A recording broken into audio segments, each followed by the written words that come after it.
거룩하고 자비하신 하나님 아버지, 하나님께서 오늘 하루도 우리에게 생명을 주시고 또 우리의 생명을 그리스도 안에서 살리셔서 또 우리가 하나님을 아버지라고 부르고 또 이 시간에 나와 그 아버지의 말씀을 듣고 기도할 수 있는 이 모든 귀한 은혜 베풀어 주심을 감사합니다.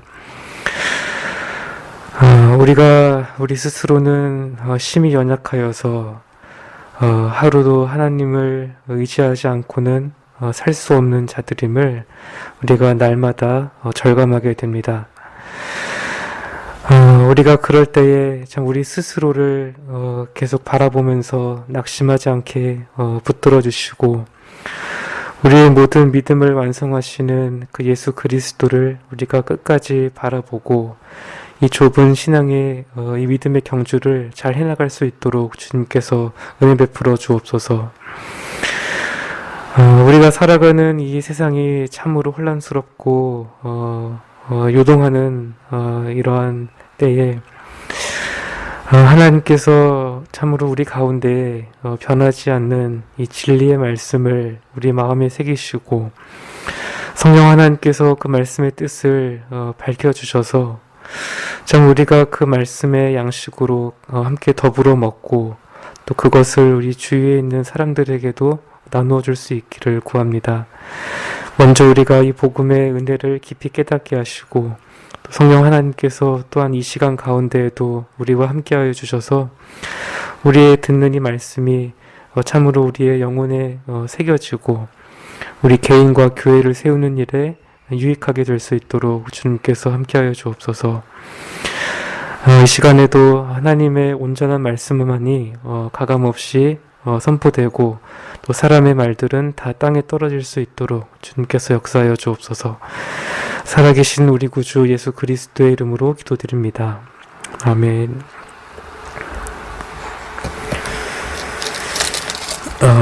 성경 갈라디아서 3장 26절부터 4장 7절까지 말씀을 보도록 하겠습니다. 갈라디아서 3장 26절부터 4장 7절까지의 말씀입니다. 제가 봉독해드리도록 하겠습니다.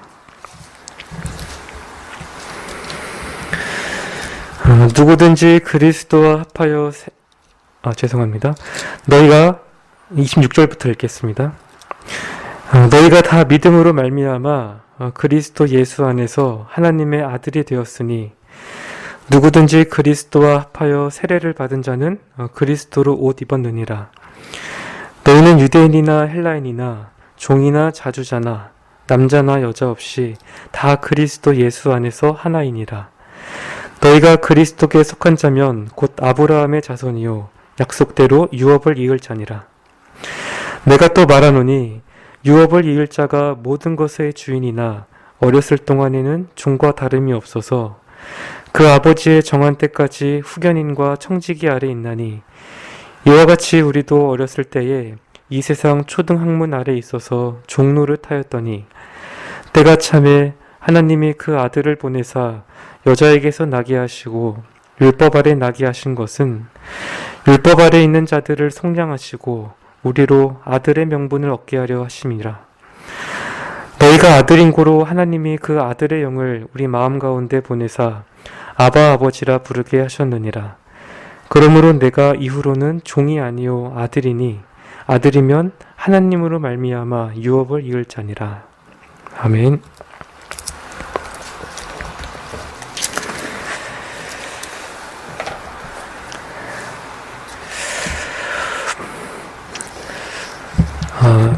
앞서 바울은 이 유대주의자들에 대항해서 계속해서 복음을 변호해 왔습니다. 3장 15절부터 새로운 논증이 시작이 되는데 여기서 바울은 이 모세를 통해 주어진 율법이 아브라함의 약속을 결코 무효로 만들지 않는다라고 주장합니다. 이것은 유대주의자들의 관점과 전혀 다른 그런 입장이었습니다. 이들은 약속보다 430년 후에 주어진 이 율법에 주목을 했습니다. 그 이유는 사람이 의롭게 되는 데에는 이 약속만으로는 충분하지가 않아서 율법이 주어졌다라고 생각했기 때문입니다. 그래서 아브라함에게 약속된 복을 받고 하나님에게 받아들여지기 위해서는 율법을 지켜야 한다라고 믿었습니다. 하지만 바울은 하나님께서 결국 그런 목적으로 율법을 제정하시지 않았다라고 말합니다. 율법은 약속을 대신하거나 보완하기 위해서 주어진 것이 아닙니다. 또 이 율법은 영생을 가져오는 그런 구원의 방편으로 주어진 것도 아니었습니다. 율법은 사람들로 하여금 이 구원의 필요성을 깨닫도록 하기 위한 방편입니다. 사람에게 죄가 무엇인지를 깨닫게 하고 이 율법의 저주에 따른 하나님의 진노를 피할 수 없는 비참한 실상을 밝히 보여줍니다. 이렇게 율법의 정죄를 받은 죄인은 하나님의 약속에만 매달리게 됩니다. 그리고 이 약속을 성취하신 예수 그리스도께 나아가 엎드리고 하나님의 자비만을 갈망하게 됩니다. 이 같은 안내자의 역할을 한 것이 바로 율법의 목적이었습니다. 또한 바울은 이 율법이 처음부터 이 그리스도께서 오실 때까지만 한시적으로 주어졌다라고 말합니다. 이러한 특성 때문에 바울은 이 율법이 당시 이제 어린아이들을 성숙할 때까지 맡았던 이 보모 같은 이 초등교사의 비유를 했습니다. 조금 더 단순하게 더 비유로 말씀을 드린다면 이 율법은 마치 그 아이들 자전거에 붙어 있는 연습용 바퀴와도 같습니다. 연습용 바퀴는 아이들이 자전거를 타는 법을 배우도록 도와주는 그런 일시적인 목적이 있습니다. 그래서 일단 아이들이 자전거를 잘 타게 되면 연습용 바퀴는 자전거에서 떼어내게 됩니다. 계속 이 연습용 바퀴가 자전거에 계속 붙어 남아 있으면 그 원래 목적을 이룰 수 없습니다. 바퀴를 떼어낸 후에도 아이가 자전거를 잘 탈 때에만 그 목적이 이루어집니다. 이 모세의 율법도 마찬가지인데 이 약속에 율법이 더해진 것은 이 모든 것을 죄 아래 가두어서 사람들로 하여금 이 그리스도를 향한 믿음을 강화하도록 하기 위한 그런 목적이었습니다. 그러나 그리스도께서 오신 지금 이 초등교사로서의 이 율법은 더 이상 필요가 없어졌습니다. 이제 새 언약의 시대를 살아가는 우리는 믿음으로 말미암아 그리스도와 연합하여서 하나님의 자녀가 됩니다. 혹시 지금 바울이 율법 폐기론을 주장하고 있다고 오해하시면 곤란합니다. 바울이 말하는 이 초등교사로서의 율법은 주로 모세 당대부터 이제 예수님이 오시기 전까지 이 성전 제사와 관련된 그런 의식법을 말합니다. 율법을 통상 의식법, 시민법, 도덕법으로 이제 구분을 하는데 의식법의 경우에는 장차 오실 예수 그리스도를 보여주는 예표와 그림자로 주어졌습니다. 그래서 예표의 실체이신 예수 그리스도께서 오신 지금은 유대주의자들처럼 이 할례와 같은 의식법을 지키려는 것은 예수님이 다 이루신 그 사역의 완전성을 부인하는 일과 다름이 없습니다. 한편 이 의식법과 함께 이 고대 농경사회의 규범으로 주어졌던 시민법도 폐지가 되었습니다. 그 시대의 국가가 더 이상 있지 않고 이 현대화와 같은 이 산업화 시대에 더 이상 그대로 적용할 수가 없기 때문입니다. 다만 이 제도 자체는 폐지가 되었지만 그 안에 담긴 정신을 따라서 오늘날의 우리에게 적용해야 할 부분이 있습니다. 이렇게 해서 우리가 얻을 수 있는 유익한 교훈들이 많이 있습니다. 그런데 이 도덕법은 여전히 오늘날에도 효력이 있고 영원히 유효합니다. 이 법은 모든 이 법은 피조물인 이 모든 인류가 이 창조주이신 하나님께 대하여 마땅히 지켜야 하는 기본적인 윤리입니다. 그래서 신자들뿐만 아니라 불신자들에게까지도 영원한 구속력을 갖습니다. 이 도덕법은 이스라엘의 그 역사 안에서 모세를 통해 십계명의 형태로 주어졌는데, 예수님께서 오심으로 그 의미가 그 본래적 의미가 밝히 드러났습니다. 하나님 사랑과 이웃 사랑이라는 이 대강령이 새 언약 아래에서 완전하게 된 것입니다. 이런 점에서 이 도덕법으로서의 율법은 결코 믿음과 상반되지 않습니다. 오히려 이 구원의 경륜 안에서 조화를 이룹니다. 바울은 로마서 3장 31절에서 이렇게 말합니다. 그런즉 우리가 믿음으로 말미암아 율법을 폐하느뇨 그럴 수 없느니라. 도리어 율법을 굳게 세우느니라. 지난 시간에 이미 말씀을 드렸지만 이런 이 율법과 믿음의 관계를 바르게 이해하는 일은 매우 중요하다고 할 수 있습니다. 이것이 우리의 구원과 삶에 있어서 본질적인 요소에 해당하기 때문입니다. 교회 안에서 율법이 충분하게 강조되지 않으면 복음은 순식간에 값싼 복음으로 변하고 맙니다. 율법을 통해 죄를 전혀 해결할 수 없음을 발견하고 그 비참함을 경험하지 못한 채 신자로 편입된 그러한 자들은 이 기복주의와 같은 자기중심적 신앙에 빠질 가능성이 많습니다. 아니면 철로역정에서처럼 이 지름길을 만들어서 담을 타고 오는 그런 사람들과 같이 결국 배교의 길에 들어서거나 유사 그리스도인으로 드러날 공산이 큽니다. 구원의 바른 길로 나아가기 위해서는 반드시 율법이 철저하게 우리를 묶고 결박해야 합니다. 그래서 참된 자유를 갈망하게 하고 그리스도께 나아가도록 해야 합니다. 이것을 경험한 신자들은 자신의 비참함을 알기 때문에 날마다 십자가로 나아가지 않을 수가 없습니다. 바울처럼 사망의 몸을 입고 있음에 탄식하면서 하나님의 자비와 긍휼을 바라는 그런 동기로 충만하게 됩니다. 그래서 이런 분들에게는 굳이 예배나 기도회에 참석하라고 말할 필요가 없습니다. 그 심령에 항상 하나님의 말씀에 대한 그런 갈급함이 있기 때문입니다. 해야 하기 때문에 하는 것이 아니라 신자의 새로운 본성이 그렇게 이끌어갑니다. 이것이 하나님의 자녀된 자들의 큰 특징 중 하나입니다. 이제 이어지는 26절부터 29절에서 바울은 좀 더 구체적으로 새 언약 아래에 살아가는 신자들이 어떠한 자들이고 또 이게 왜 특권인지를 이어서 설명합니다. 먼저 26절은 너희가 다 믿음으로 말미암아 그리스도 예수 안에서 하나님의 아들이 되었다라는 말로 시작합니다. 이 말은 이 편지의 수신자인 갈라디아 사람들에게 꼭 필요했습니다. 그동안 유대주의자들이 했던 말들을 한번 생각해 보시기 바랍니다. 이들은 유대인이라는 이유 때문에 스스로를 하나님의 유일한 자녀라고 생각했습니다. 그래서 이방인인 갈라디아 이 사람들을 가족 중에서도 열등한 그룹으로 취급을 했습니다.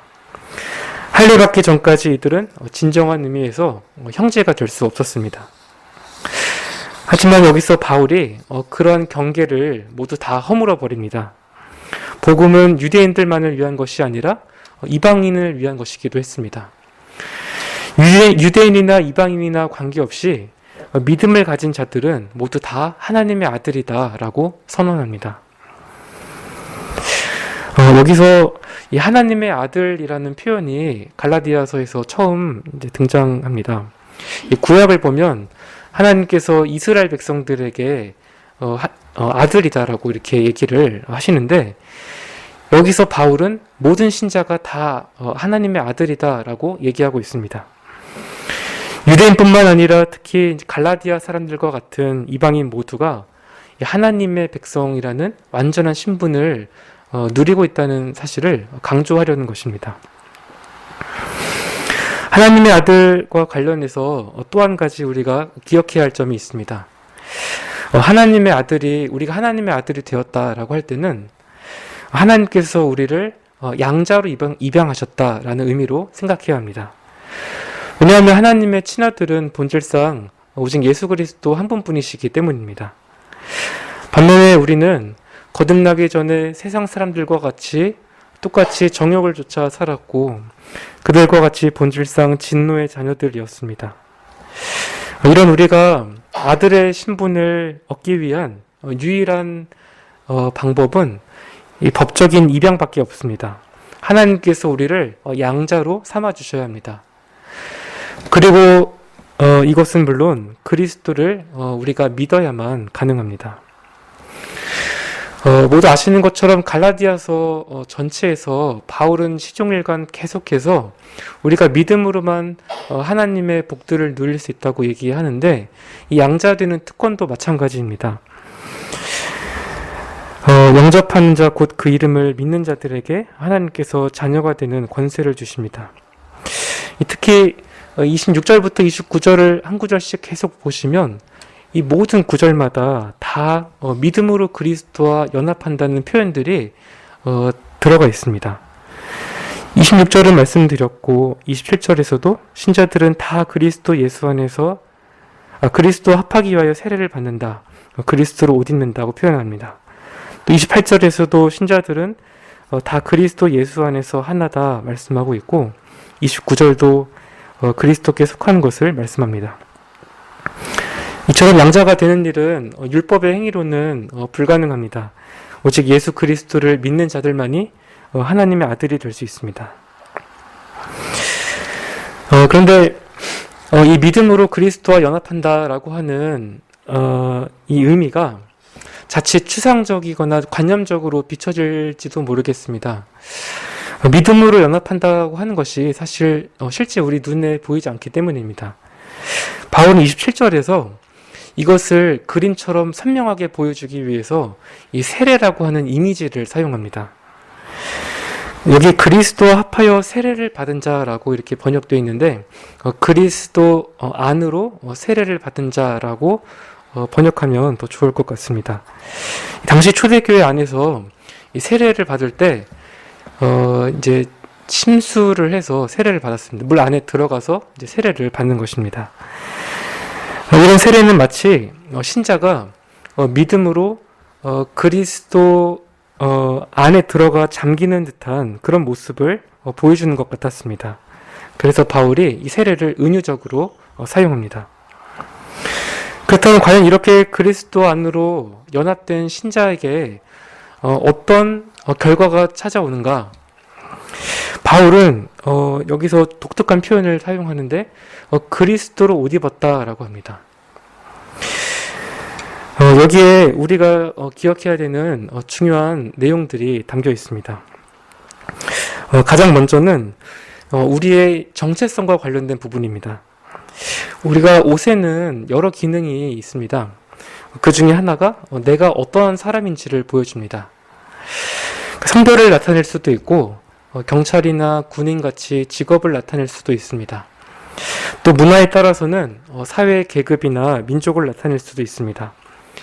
아마 여기서 바울은 당시 초대교회에서 시행했던 세례의식을 염두에 두었던 것 같습니다. 입교하는 사람이 세례를 받기 전에 자신이 입고 있던 옷을 전부 다 벗고 이제 몸에 기름을 바릅니다. 이것은 세상에 대한 관심이나 가치를 모두 제거하겠다는 그런 상징적인 의미였습니다. 이 세례를 받은 후에는 다시 몸에 기름을 바르고 새로운 삶을 상징하는 하얀 예복을 입게 됩니다. 이런 방식으로 그리스도 안에서 새로운 정체성을 갖게 되었다는 사실을 교회 앞에서 나타내었습니다. 이런 점에서 그리스도를 옷 입는다라고 하는 말은 우리의 궁극적인 정체성이 그리스도 안에 있다는 뜻입니다. 언제 어디서나 이런 의식이 우리의 말과 행동에서 배어나와야 합니다.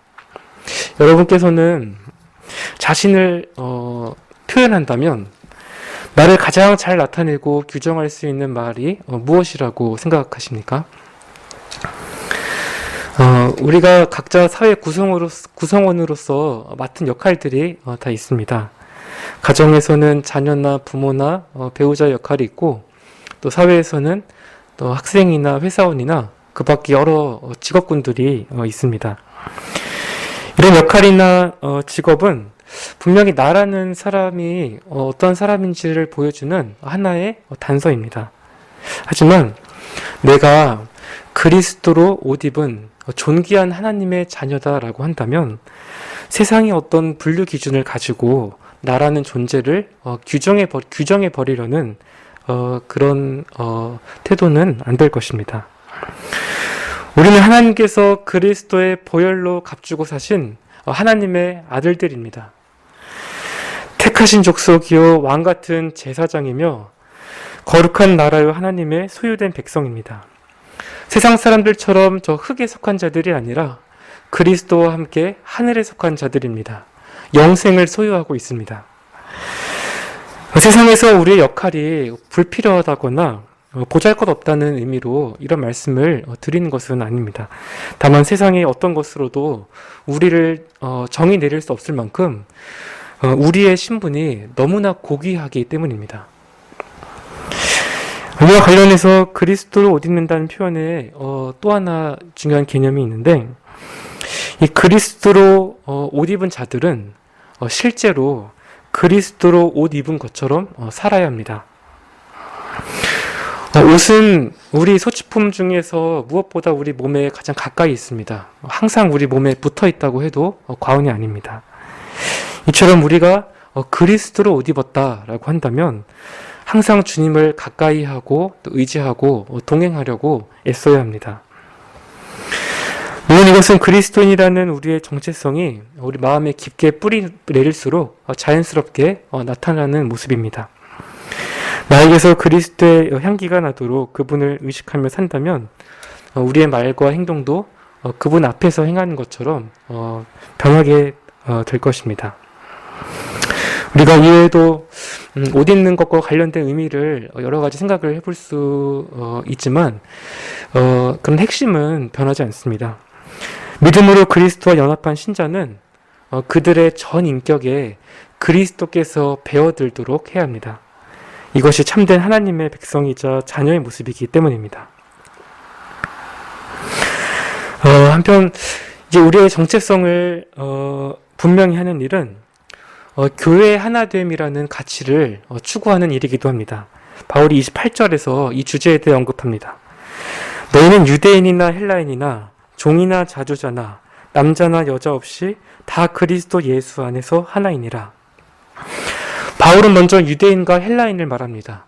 이것은 민족적, 문화적 장벽을 의미합니다. 또 종과 자유인은 계급적인 장벽을 의미하고 또 남자와 여자는 성적인 그런 장벽을 말합니다. 여기 이 장벽들은 세상에서는 사실 다 당연하게 여겨지고 어떤 면에서는 도저히 극복할 수 없을 것 같은 그런 장애물처럼 보이기도 합니다. 피부색이 무엇이고 어떤 언어를 사용하고 또 재산을 얼마나 가지고 있고 또 어떤 염색체를 가지고 있는지 이런 질문들은 항상 사람들 사이를 분열시켜 왔습니다. 하지만 바울은 복음이 이 모든 장벽을 다 초월할 뿐만 아니라 그리스도를 믿는 믿음 안에서 모두가 다 하나다라는 놀라운 주장을 하고 있습니다. 바울의 이런 주장이 당시 시대적 정황에서 얼마나 큰 파장을 일으켰을지 상상해 보시기 바랍니다. 종족과 계급과 이런 성별의 그런 구분이 극명하게 나뉘어 있는 그런 사회에서 이런 발언은 가히 혁명적이었습니다. 특히 갈라디아 교회 상황에서 할례로 하나님의 백성을 구분 지으려고 했던 이 유대주의자들에게는 더욱 그랬을 것입니다. 여기서도 우리가 바울의 말을 오해해서 세상의 여러 구분들이 아무런 쓸모가 없고 실제로 제거되어야 된다는 식으로 오해해서는 안 되겠습니다. 그리스도께서 이런 구분들을 없이 하셨다고 말할 때에는 다양성을 인정하되 그것이 더 이상 중요하지 않다라는 의미입니다. 다시 말씀드리면 이 세상적인 가치에서 중요하게 여겨지는 것들이 우리 교회의 문턱에서는 사라져야 한다라는 의미입니다. 지금 바울의 관심사가 사회적 어떤 제도를 변화시키는 데 있지 않습니다. 이 성경 다른 곳에서도 바울은 그런 요구를 하지 않습니다. 한 가지 실례를 든다면 바울이 이 빌레몬과 오네시모를 대하는 태도에서 잘 나타납니다. 바울은 빌레몬이 오네시모를 놓아줄 것을 암시했을지도 모르지만 그것을 직접 요구하지는 않았습니다. 이보다는 먼저 오네시모를 그리스도 안에서 형제처럼 받아줄 것을 요구합니다. 다른 서신에서도 바울은 이 노예 제도를 철폐하라는 말보다는 현재 지금 자신의 위치에서 그리스도인답게 처신하라는 요구를 먼저 합니다. 주인들은 종들을 공정하게 대우해야 하고 또 종들은 그리스도를 섬기는 것처럼 주인을 존경하라고 권했습니다. 그래서 이 28절 말씀을 왜곡해서 최근에 많이 그런 분들이 계시는데 어떤 사회적 이슈를 판단하는 근거로 삼지 않도록 주의해야 합니다. 특별히 계속해서 이 이슈가 되고 있는 이 성차별과 관련된 문제도 마찬가지입니다. 남자와 여자를 바라보는 시각이 세상의 가치관에 물들지 않도록 이 진리로 우리의 마음을 지켜야 할 필요가 있습니다. 앞서 말씀드렸듯이 먼저 우리는 이 세상에 속한 자들이 아니라 그리스도로 옷 입은 자들입니다. 이 그리스도 안에서 남자와 여자는 모두 동등하게 하나님의 형상으로 지음을 받았고 서로가 아름다운 조화를 이루도록 창조되었습니다. 다만 우리가 살고 있는 이 세상이 이 여러 차별과 어떤 갈등을 피할 수 없는 그런 죄악의 구조 속에 갇혀 있습니다. 그래서 이런 문제들이 현실에서 어떤 제도나 이데올로기처럼 이렇게 다가오게 되면 우리는 상처받고 또 분노하게 됩니다. 하지만 우리가 한편으로 생각해야 할 것은 아무리 세상의 잘못된 가치관으로 이 창조 질서를 망가뜨린다고 해도 그것이 우리의 정체성을 규정할 수 없다라는 사실입니다. 누가 아무리 뭐라고 해도 나는 그들이 말하는 그런 존재가 아닙니다. 하나님께서 우리를 양자 삼으셔서 하나님의 자녀라고 하는 이 고귀한 신분을 주셨기 때문입니다. 따라서 우리는 세상 사람들처럼 서로를 비난하거나 또 어느 한편에 이익이나 권리만을 내세우려는 그런 태도는 버려야 합니다. 그리고 우리에게 이미 주어진 이 신분과 특권이 얼마나 귀한 것인지를 알고 그분의 자녀답게 살아야 합니다. 더 나아가서 우리를 그리스도 안에서 하나 되게 하신 하나님의 사랑을 우리가 깊이 깨닫고 서로가 서로를 존중해야 합니다. 이 하나로 묶어주신 것을 사랑으로서 우리가 힘써 지켜야 합니다. 교회가 바로 이런 곳이 되어야 합니다. 이러한 복음의 정신이 다른 어느 것보다도 교회 안에서 가장 충만해야 합니다.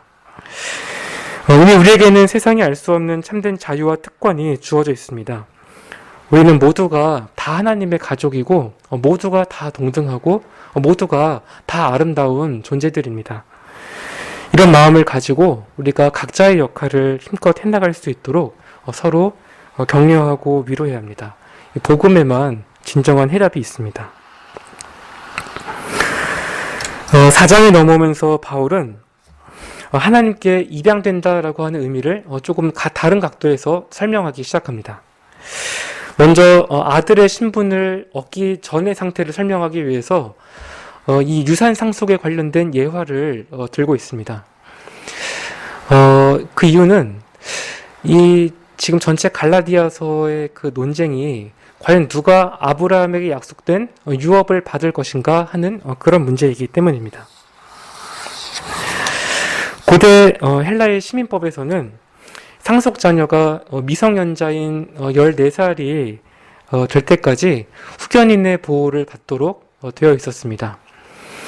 25살까지도 어느 정도 이 청지기의 통제를 받아야 했는데 재산에 대한 전권을 행사하려면 그 나이가 지나서야 가능했다고 합니다. 그래서 미성년자인 동안에는 모든 것의 주인인 것은 확실하지만 아직 실제로 소유할 수는 없는 상황이었습니다.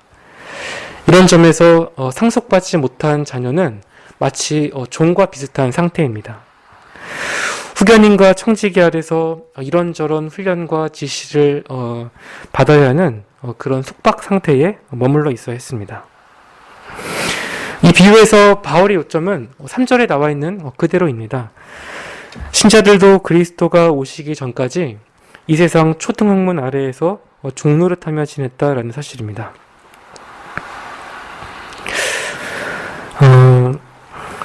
여기에 이 초등학문이라고 번역된 이 스토이케이아라는 단어의 의미를 두고 조금 논란이 있습니다.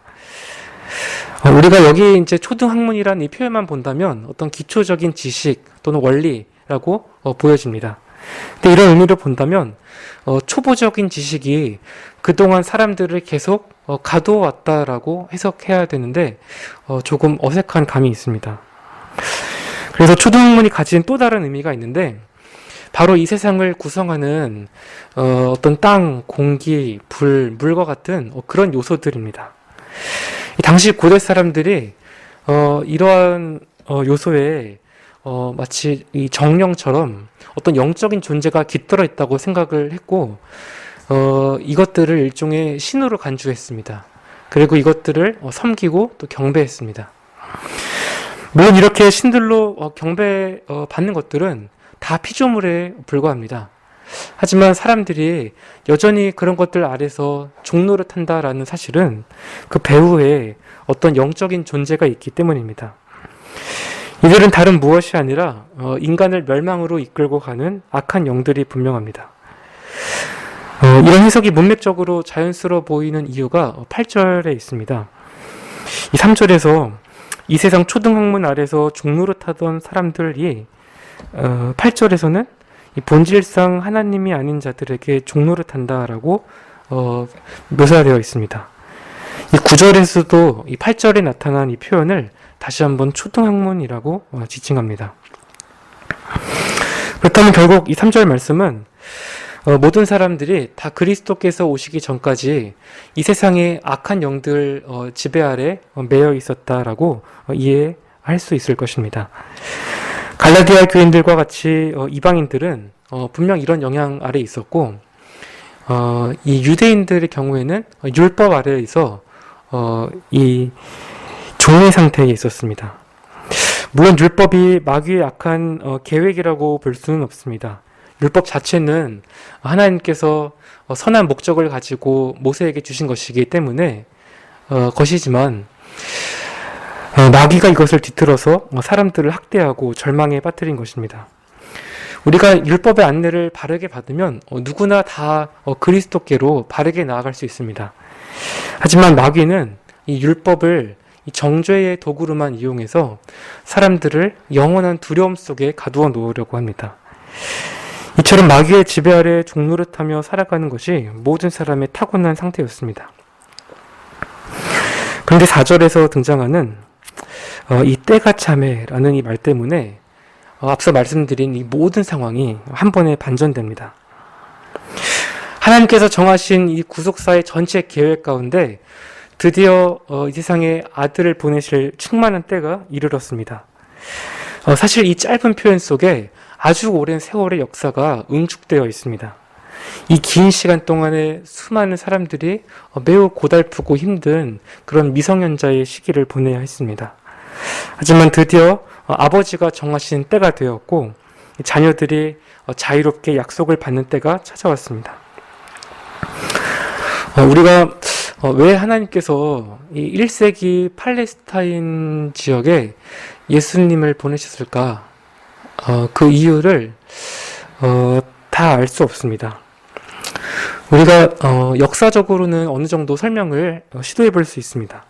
당시 로마 제국이 세상을 지배하고 있었기 때문에 모든 길들이 다 로마로 통하고 있었고 이 도로망들이 잘 발달됐습니다. 그래서 자유롭게 복음을 전할 수 있었습니다. 뿐만 아니라 언어도 헬라어로 거의 통용되다시피 했는데 마침 구약 성경을 헬라어로 번역한 이 70인경이 완성되어 있었습니다. 그래서 사도들이 이 성경을 사용해서 세상에 그리스도의 복음을 전파할 수 있었습니다. 하지만 궁극적으로 하나님께서 왜 이런 역사를 계획하셨는지 이해하기에는 우리의 지식이 턱없이 부족합니다. 다만 우리가 분명하게 확신할 수 있는 한 가지가 있습니다. 전체 역사를 주관하시는 하나님께서 우리의 모든 삶의 순간까지도 모두 주관하신다라는 사실입니다.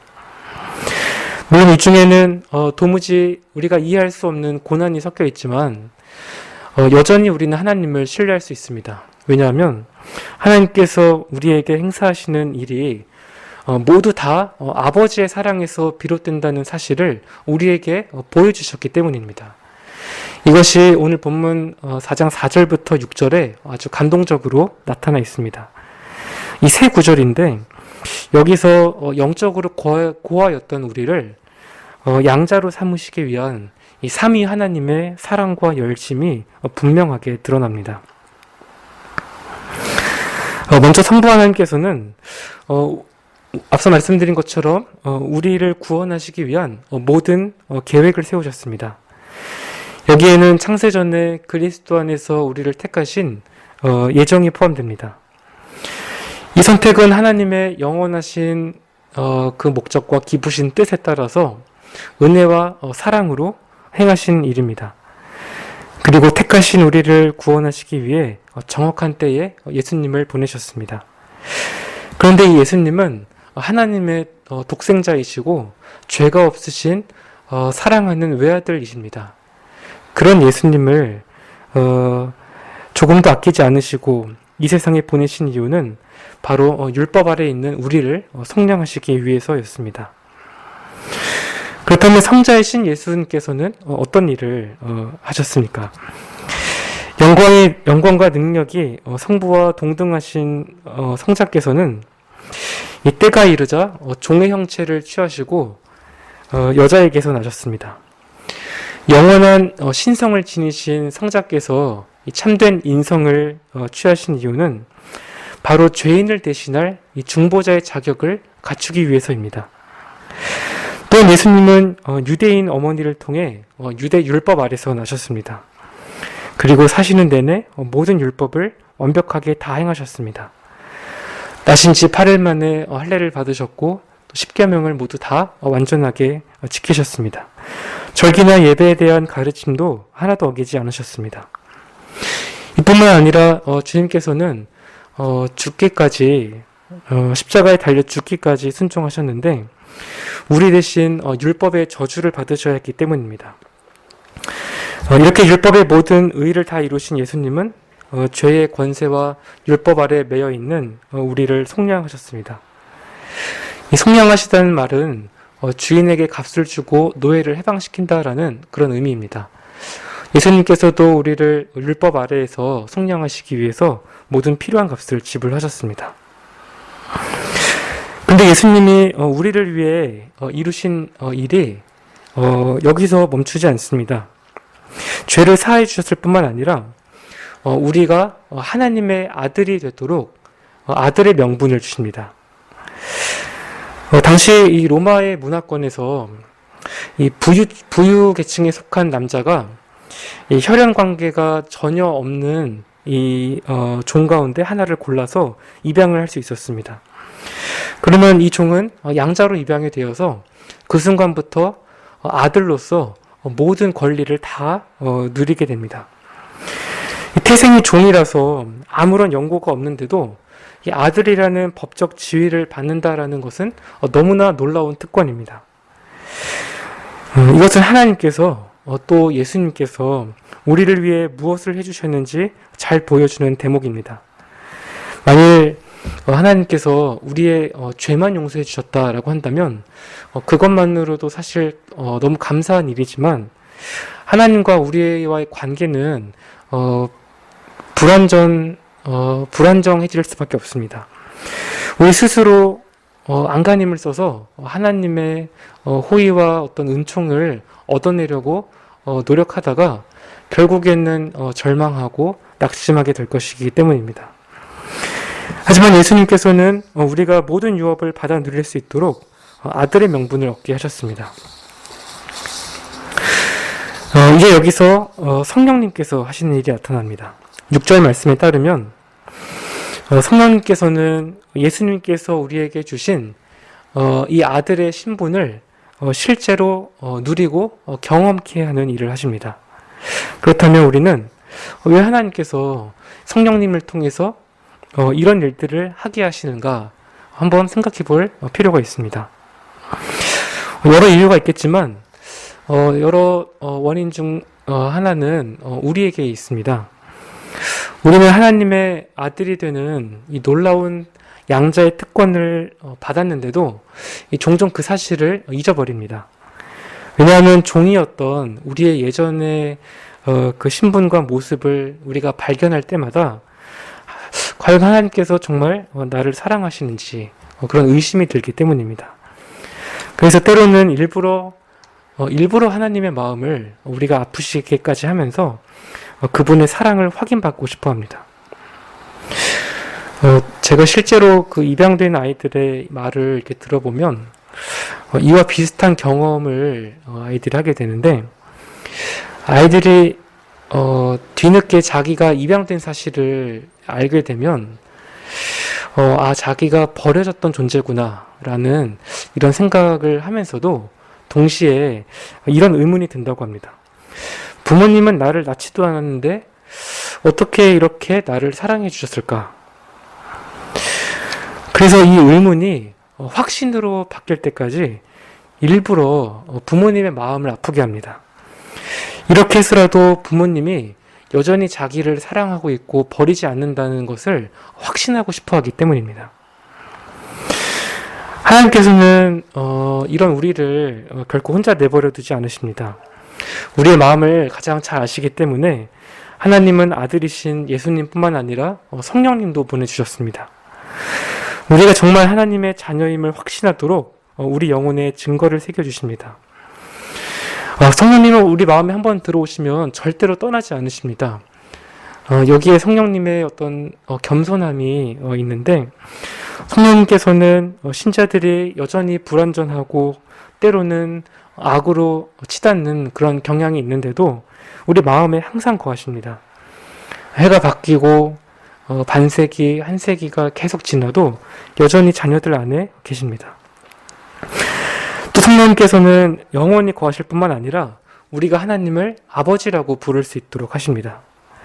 참된 자녀의 증거를 우리에게 확증해 주십니다.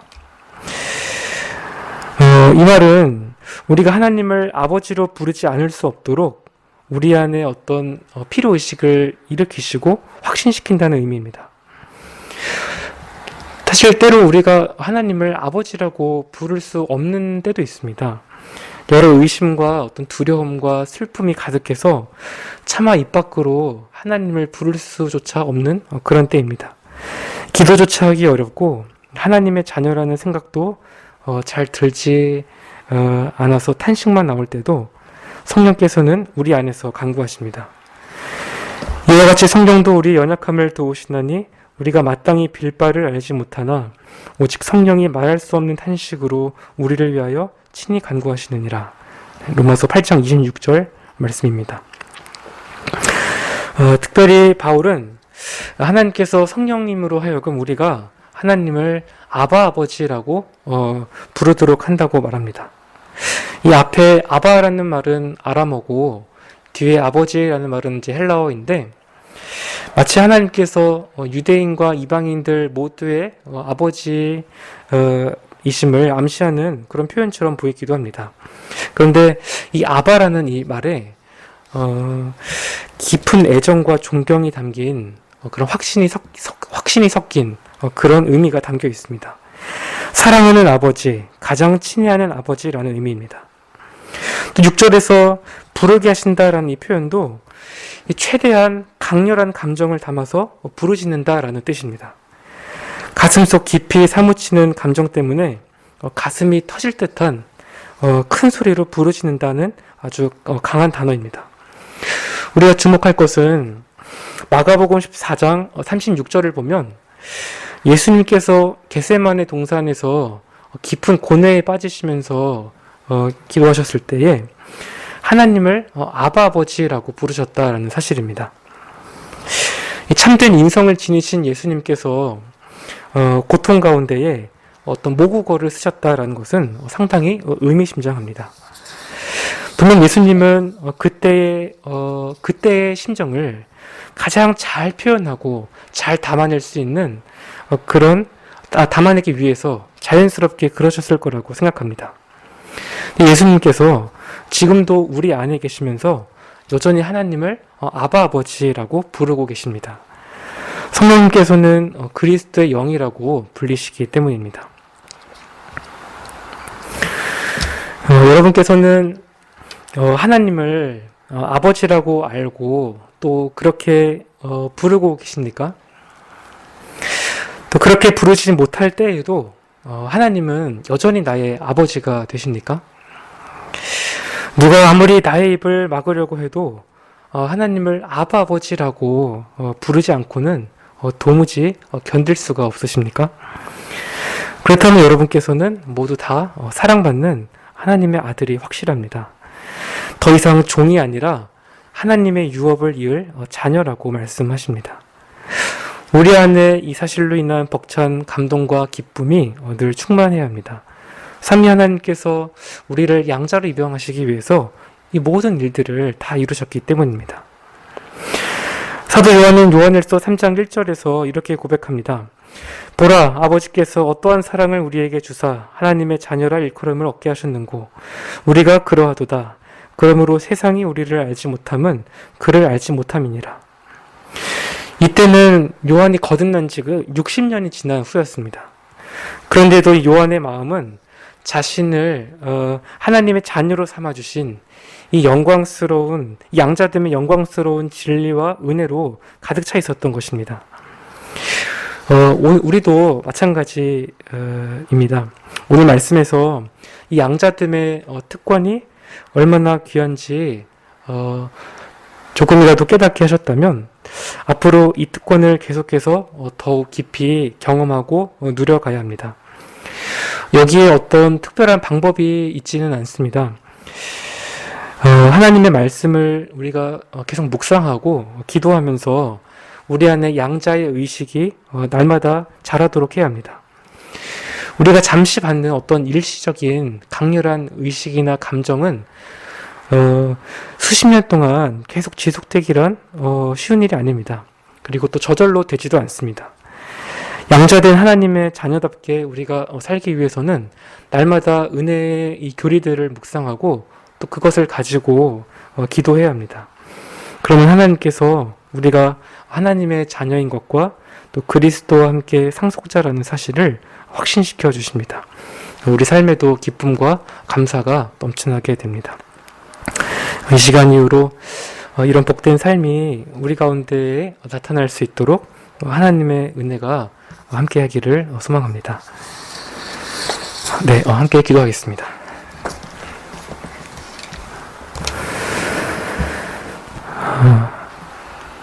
하나님 아버지, 오늘 말씀 가운데에 참으로 영적 고아였던 우리를 위해서 하나님께서 영원 전부터 작정하시고 그 모든 완전한 계획 가운데에 때가 이르렀을 때에 예수 그리스도를 보내시고 또 우리를 위한 모든 구속의 일들을 다 이루실 뿐만 아니라 또 그것을 우리에게 적용하시기 위해 성령 하나님을 보내주심을 감사합니다. 우리가 우리 믿음에 대해서 또 우리 자신에 대해서 생각할 때마다 많이 흔들리고 또 불안할 때가 많지만 하나님께서 우리 밖에서 완전하게 이루신 일이 성령 안에서 우리 안에 확정되었다는 사실을 우리가 계속해서 믿게 하시고 우리가 이 믿음 안에서 특별히 우리를 하나님의 아들로 삼으신 이 양자됨의 이 특권을 우리가 더 깊이 알아가고 또 누릴 수 있도록 주님께서 은혜 베풀어 주옵소서. 살아계신 우리 구주 예수 그리스도의 이름으로 기도드립니다. 아멘. 하늘에 계신 우리 아버지여, 이름이 거룩히 여김을 받으시오며 나라의 임하옵시며 뜻이 하늘에서 이룬 것 같이 땅에서도 이루어지이다. 오늘날 우리에게 일용할 양식을 주옵시고 우리가 우리에게 죄 지은 자를 사하여 준 것 같이 우리의 죄를 사하여 주옵시고 우리를 시험에 들게 하지 마옵시고 다만 악에서 구하옵소서. 대개의 나라와 권세와 영광이 아버지께 영원히 있사옵나이다. 아멘.